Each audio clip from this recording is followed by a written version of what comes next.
I'm Lily Holden, 32 years old. I work part-time at a local supermarket. My husband Alec is 35, and he's a manager at a mid-sized company. We have a 6-year-old daughter named Elsie, who's in preschool. We are a family of 3, me, my husband, and our daughter. We bought a single-family home a bit away from downtown and have been living here for 4 years. Life is good with a kind husband, a cute daughter, and a home we've always dreamed of. Our neighbors are, well, average. Since it's a newly developed area, most families are similar to ours. Most families in this area are recent arrivals like us, except for the farmer family living behind us. They've been here for a long time and have a large house. The farmer family consists of a husband and a wife and their son. Their son is 28 and, I heard, works at a factory. Their home is old and has a separate annex for their son. Nikki, the wife in the farmer family, is kind of weird. She's known for entering other people's homes and taking things. But since her husband is the community leader, no one really confronts them. People are scared they'll get harassed if they cross the farmer family. In the other words, they abuse their power to do whatever they want. Even the gardening shovel I kept in our backyard disappeared one day. I don't want to accuse anyone, but considering the neighborhood gossip, it makes you wonder. Since then, I've been careful not to leave things unattended. Separately, something else has been bothering me lately. Our electricity bill has skyrocketed. It suddenly increased 2 months ago, and this month it crossed $1,000. This is not normal. It's too abnormal. It's absurdly high for a family of 3. Our highest bill until now was at most $200. Sure, it's getting hotter, but we're not excessive with the air conditioning. We have a mortgage and always try to save where we can. Why is this happening? I really don't know. I checked with Alec, but he's clueless too. Nothing in the house seems to consume that much power. So, concerned it might be an electrical fault, we had the power company investigate. But the inspection revealed no issues. I'm more confused than ever.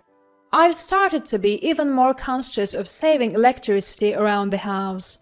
I raise the temperature on the air conditioner and turn off lights whenever possible. I use the hairdryer for shorter periods and mostly dry clothes outside to avoid using the dryer. Yes, there's been almost no change in the bill. Why on earth is our electric bill not going down despite all our efforts to save energy? I'm stumped. Maybe the problem isn't inside the house after all. I decided to change my perspective. If it's not an issue inside the house, then it must be something outside. Come to think of it, there was an outlet outside. I remembered seeing an external outlet next to the water heater when I was tidying up gardening tools in the backyard some time ago. As I suspected, I went around to the back of the house and there it was. Cables were plugged into the external and water heater outlets, each with a splitter extending further. What? Is someone else using our electricity? I followed the cables and they led to the farmer family's property next door. So, if a cable is running from our external outlet to the farmer family's house, they must be the ones using our electricity. I immediately unplugged the cables. The next day, I checked and found the plugs reinserted. For the next few days, it was game of cat and mouse, plugging and unplugging. I realized this wasn't going to resolve itself and decided to talk to Alec. That night, I told Alec everything. How the cables were plugged into our outdoor outlet, led to the farmer family's house, and kept getting replugged. So the reason our electricity bill spiked is that the farmer family has been using it. That makes sense. Do you think we should confront the farmer family?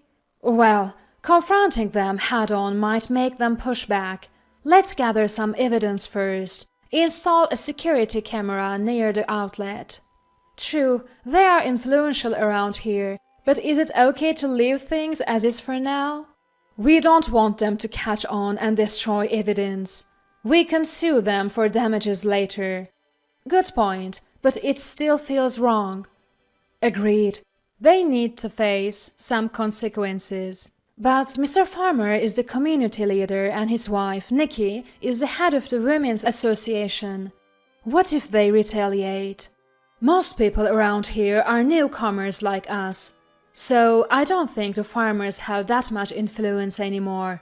Yeah, I've noticed we mostly talk to people around our age who recently moved here.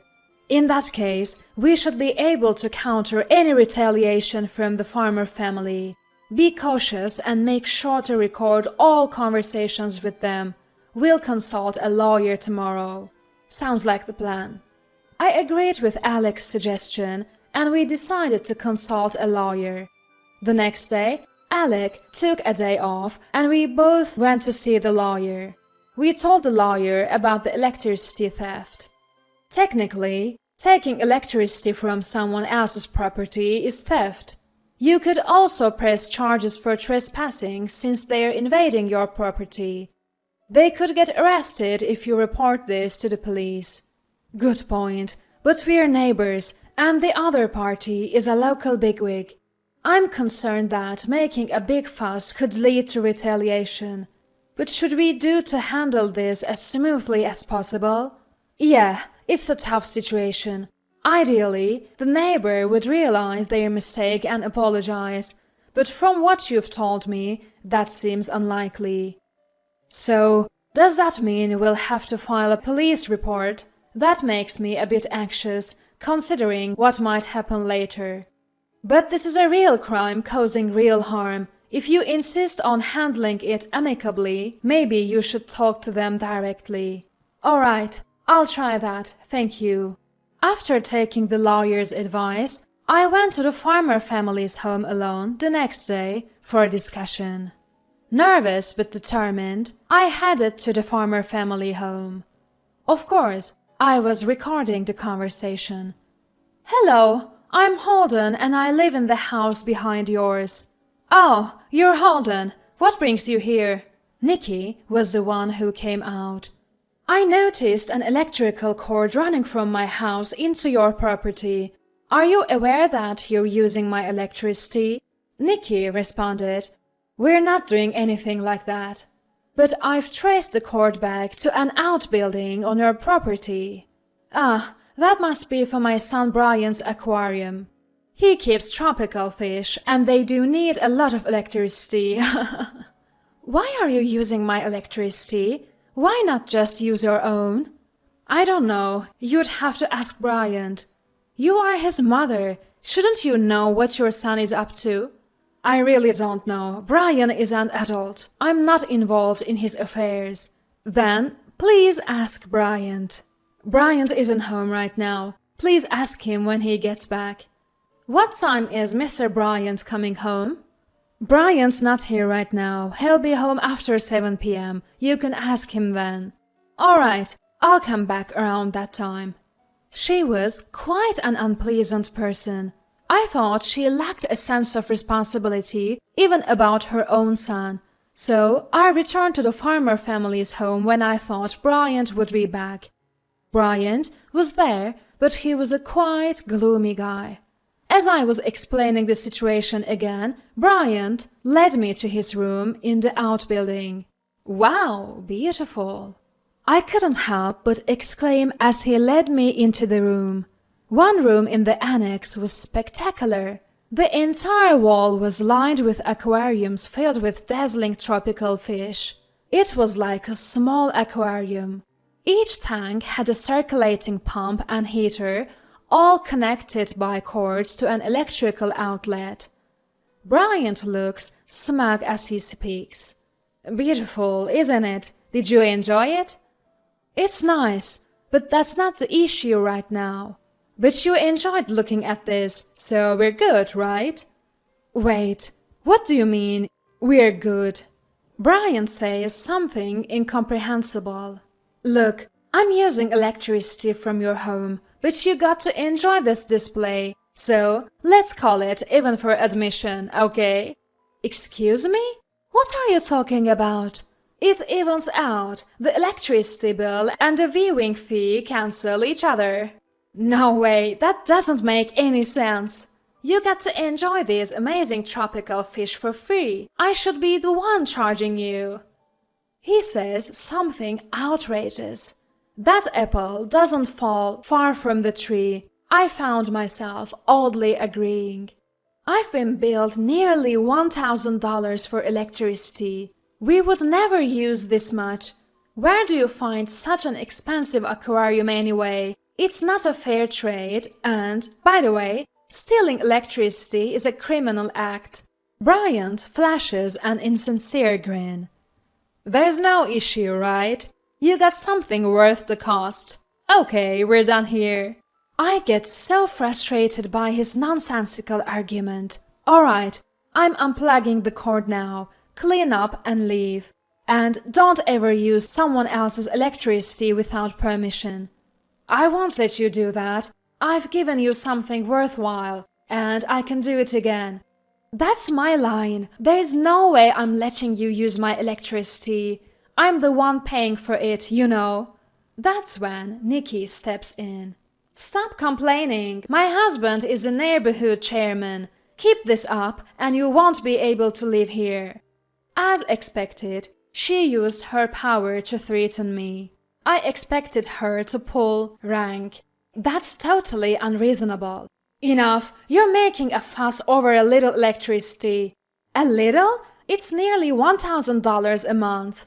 Nikki snorts. That's not my problem. Can you leave? You're being a bother.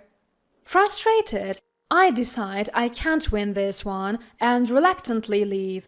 This is hopeless. I go home and report to Alec, who had returned. What's wrong with that woman?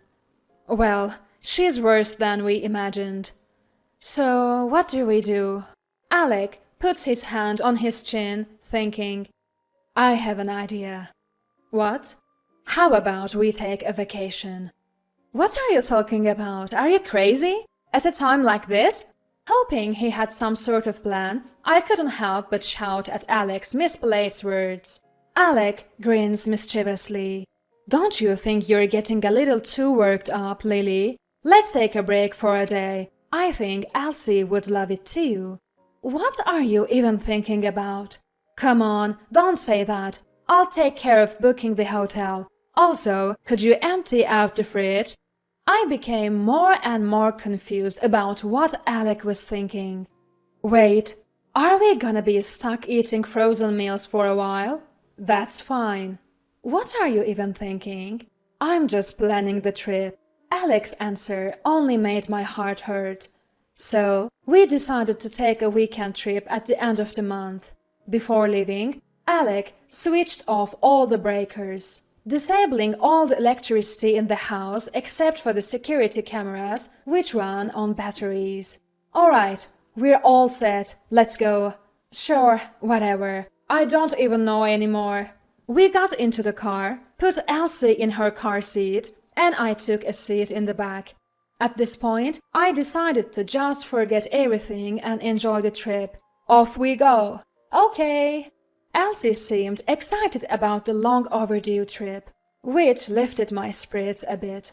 We did some sightseeing, had lunch, and finally arrived at the hotel in the evening. I don't get it, but once we're here, there's no point in worrying anymore. I decided to put aside the issues with the farmer family and enjoy our meal. I even had a little drink, tagging along with Alec. The three of us slept together on the king-size bed in our room. It did help relieve some of the recent stress. But I couldn't shake my concern. Did Alec just bring me on this trip to cheer me up? Is that all there is to it? As our fun trip came to an end, and we neared home, my spirits started to sink again. When we arrived home and stepped out of the car, the air around the house seemed to smell like something had burned. The next day, a neighbor filled me in while I was handing out souvenirs. "Hey, does it smell like something burned around here?" "Yeah, the farmer family's house had a fire the night before last. Seems their annex burned down." "Really?" Finally, I understood what Alec had been planning. It was crazy. Fire trucks everywhere, a real spectacle. "That annex is close to our house. That was a close call." "Yeah, if the fire had spread, your house would have been in danger too. But guess what? There were a lot of fish tanks in the room that caught fire. When they toppled over, the water spilled out and put out most of the fire." "That's a relief."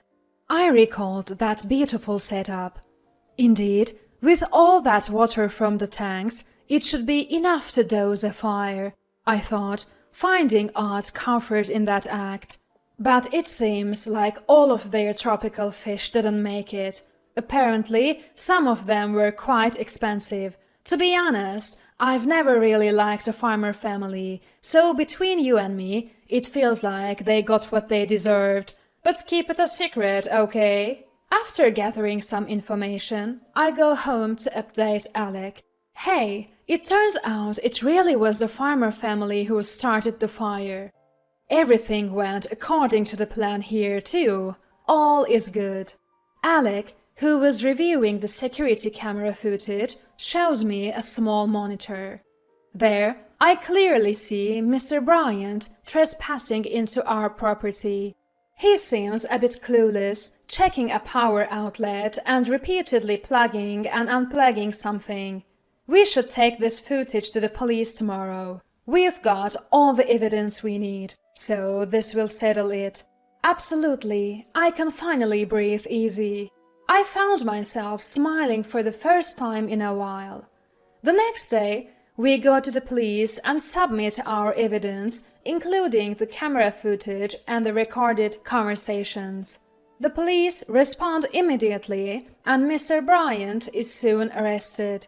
According to the police, it seems that when our power was cut, he tried to ensure power for his tropical fish tank from his own home. However, he caused a fire by not thinking and overloading an outlet. The fire was almost catastrophic, but was put out by the water from the collapsing fish tank. Later, firefighters extinguished the flames, but all the fish tanks were destroyed and the tropical fish perished. We hired a lawyer and successfully recovered the additional electricity costs and emotional distress caused by the threats from Mr. Bryant. This incident revealed the past wrongdoings of Mrs. Nicky, who had been hiding behind her husband's power. Both Mrs. Nicky and her husband were removed from their community positions.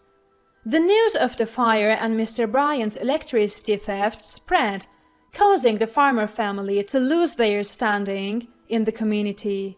Their house is big, so it's not something they can easily dispose of and move. It seems they have no choice but to continue living there quietly to escape from their bad reputation and public scrutiny. As for Mr. Bryant, he was released on probation. He has since quit his job and seems to have become a recluse. For me, all the disputes have been resolved and my electricity bill is back to normal. I'm spending my days looking forward to Elsie starting elementary school next year. Even my friend, who was also troubled by the farmer family, said, "Life has been easier since the farmer family calmed down. Oh, but keep it a secret, okay?" May this town continue to be a comfortable place to live.